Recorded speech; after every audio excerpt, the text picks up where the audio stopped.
Mais surtout, c'est de revoir Noël parmi nous. Bonjour, Fernand.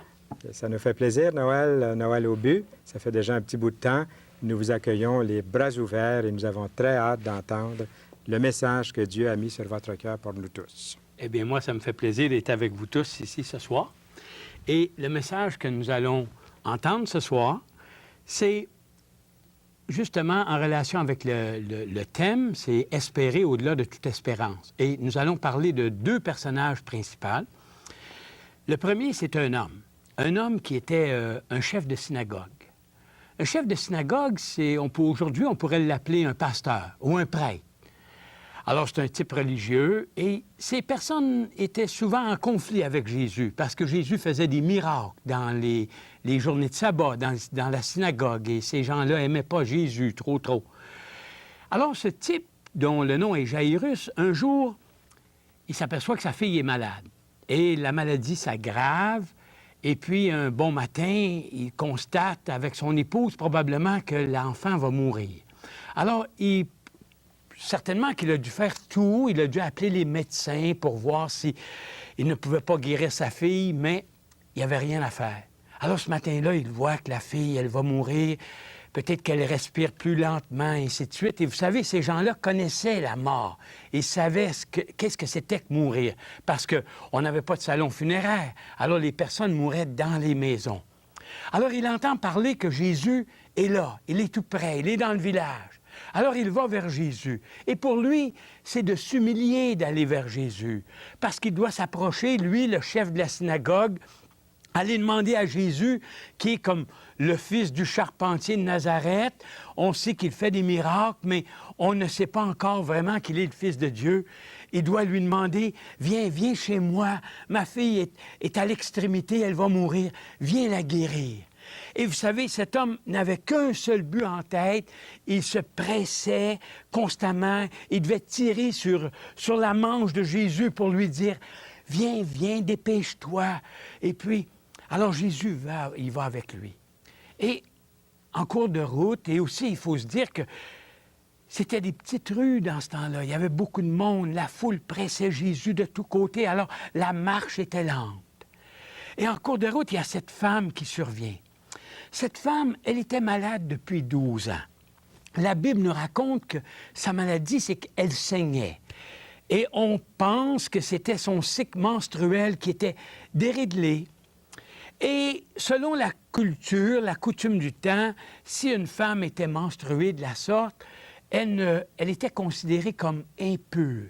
Non pas péjorativement, mais elle ne devait pas toucher à personne. Et personne ne devait lui toucher parce qu'eux-mêmes devenaient impurs. Alors tout cela, ça compliquait sa vie. Et depuis 12 ans, elle devait éviter les foules, elle ne pouvait pas aller au temple. Et puis, pire, elle avait dépensé tout son argent pour essayer de se faire soigner. Et les médecins n'avaient pas pu la soigner. Sa maladie avait même aggravé. Alors, sa situation était pire. Elle n'avait plus d'espérance, cette femme. Quoi faire? Tu n'as pas d'argent, tu n'as pas la carte d'assurance maladie comme nous, on a aussi aujourd'hui. Alors, elle est désespérée et tout à coup, elle entend parler Jésus. Jésus, ce type de Nazareth qui fait des miracles, il est ici, mais il est où? Il est dans la rue. Et la foule est là, mais elle ne peut pas s'approcher de Jésus comme ça. Mais elle s'était dit, si seulement je pouvais le toucher, non pas lui, mais seulement que le bord de son vêtement, alors je sais que je vais être guérie. Elle avait confiance en Jésus. Alors elle se faufile, elle approche de la foule, elle se faufile, et puis elle doit bousculer les gens, elle doit les pousser, elle doit, comme certaines personnes pourraient dire, entrer dans leur bulle pour arriver à qui? À Jésus. Et finalement, après beaucoup d'efforts, elle réussit à toucher juste le bord de son vêtement. Et puis, elle se sent guérie. Tout à coup, comme ça, elle est guérie. Et Jésus s'arrête. Il regarde. Et Jésus pose souvent des questions qui sont qui n'ont pas trop de sens, humainement parlant. Et il demande à ses amis qui sont à côté de lui, « Qui m'a touché? » Pierre, il répond toujours le premier, Pierre. Hein? Mais il lui dit, « Mais, écoute, la foule te presse, tout le monde te touche, alors pourquoi est-ce que tu nous poses cette question? » Et Jésus dit, « Non. Quelqu'un m'a touché parce que j'ai senti qu'une force était sortie de moi. » Ah!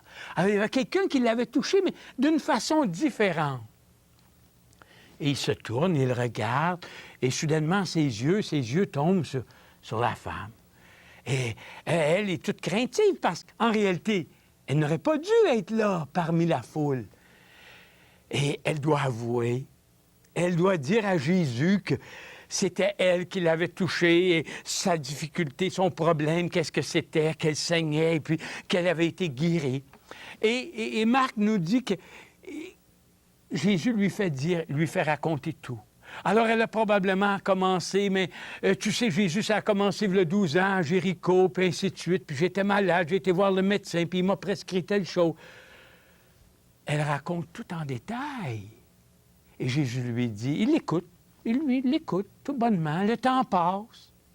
Il l'écoute et il lui dit finalement, « Ma fille, ta foi t'a sauvée, va en paix. » Mais durant tout ce temps-là, ce qu'on oublie, c'est qu'il y a un autre personnage qui attend là. Lui, il bouille en dedans, hein? Fernand, comment tu serais senti, toi? Très angoissé. Très angoissé parce qu'il est là qui parle, hein? Et toi, tu as un but en tête, c'est d'arriver chez vous pour qu'il guérisse ta fille. Tu veux qu'il voie ta fille. Les médecins n'ont pas pu la sauver. Et juste à ce moment-là, alors que Jairus, lui aussi, est angoissé probablement, il arrive quelqu'un de la maison de chez Jairus, et puis un de ses serviteurs, puis il lui dit, tout bas, il dit, « Dérange plus le maître, c'est trop tard. » Trop tard? Oui. Ta fille, elle est morte. Elle est morte? Ma fille, elle est morte? Mais moi, j'étais venu ici pour chercher Jésus, pour qu'il vienne chez moi, pour qu'il guérisse ma fille. Alors, elle était vivante quand je suis venu, puis il s'est arrêté en cours de chemin pour parler avec cette femme. Et ma fille est morte. Mais il n'y a plus d'espoir devant la mort. Juste le mot « mort », c'est froid. Ça a une connotation de froideur. Hein? Je ne sais pas si tu as déjà touché, Fernand, un mort. Oui. C'est froid, oui. La peau est dure, c'est raide, il n'y a plus de mobilité. As-tu déjà touché un mort, Lise? Jamais, hein? Alors, on ne va pas à l'hôpital avec un mort, hein? On va à la morgue. Et qu'est-ce qu'on fait avec un mort? On l'enterre. Il n'y a plus d'espérance avec un mort. Et puis, il va être vraiment pire qu'angoissé, là. Je ne sais pas si je peux me permettre d'imaginer que ce type devait même être en colère. Et Jésus qui entend tout cela, hein, il entend le type lui dire cela. Alors, il dit à Jairus, encore une réponse qui n'a pas de sens humainement. Il lui dit, « Aie pas peur, Jairus, crois seulement et elle sera sauvée. » Autrement dit, il lui dit, « Jairus, aie confiance en moi. » Confiance? Jairus aurait pu se dire, « Mais j'avais confiance alors qu'elle vivait, mais elle est morte maintenant. » Jésus dit, « Aie confiance, elle sera sauvée. » Et il continue son chemin vers la maison. Il arrive à la maison. Et là, mais tout le monde pleure.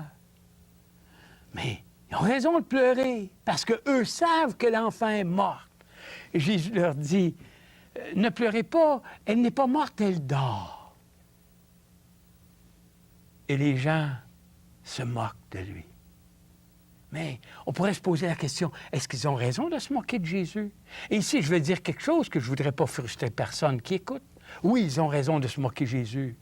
Parce qu'eux ne connaissent pas la fin de l'histoire encore. Nous, on lit la Bible, on connaît toute l'histoire. Mais eux, ils la vivent, cette histoire. Et ils savent que l'enfant qui est dans la maison, elle est froide, elle ne respire plus, elle est morte. Et Jésus entre avec le papa, la maman, Pierre, Jacques et Jean. Et il dit à l'enfant, « Enfant, lève-toi. » et elle se lève. Et alors, tous sont étonnés. Elle était morte, l'enfant. Et vous savez, Luc nous dit dans la parole que son esprit revint en elle. Alors, elle était vraiment morte. Alors, on a vu deux personnages, aucun espoir. Ils sont allés vers Jésus. Et on remarque aussi que tous les gens qui étaient dans la rue avec Jésus, ils touchaient Jésus, ils le bousculaient. Il n'y a rien qui se passait dans leur vie, il n'y a rien qui changeait. Mais elle, la femme, elle le touche d'une façon différente, avec foi. Et sa vie est transformée. Jairus, devant la mort, ose croire à Jésus. Il ose mettre sa confiance en lui. Et sa fille revient à la vie. Alors, aujourd'hui, il y a des gens qui écoutent. Peut-être qu'il y en a qui ne connaissent pas Jésus. Comme Jairus ne le connaissait pas vraiment, comme la femme ne le connaissait pas vraiment. Mais est-ce qu'on va oser aller vers lui et lui toucher par la foi? Et dire à Jésus, Seigneur Jésus, change ma vie. Parce que ma vie, je suis dans la confusion. Je ne sais pas où aller, moi. Je vis dans le sexe, je vis dans la drogue, je me perds dans l'alcool ou quelque chose de semblable. Ma famille est brisée. Change ma vie. Et je veux te toucher comme cette femme parce que je sais que tu peux changer ma vie. Tu es mon dernier espoir. Je me suis tourné vers le monde, vers toutes ces choses, et il n'y a rien qui change. S'il y a de quoi, ça remplit. Est-ce qu'on va oser faire ça? Aller vers Jésus? Vous savez, pour le monde, il n'y a pas d'espoir pour vous. Ils ne peuvent pas vous donner d'espoir parce que le monde tourne en rond. On va vous suggérer toutes sortes de choses.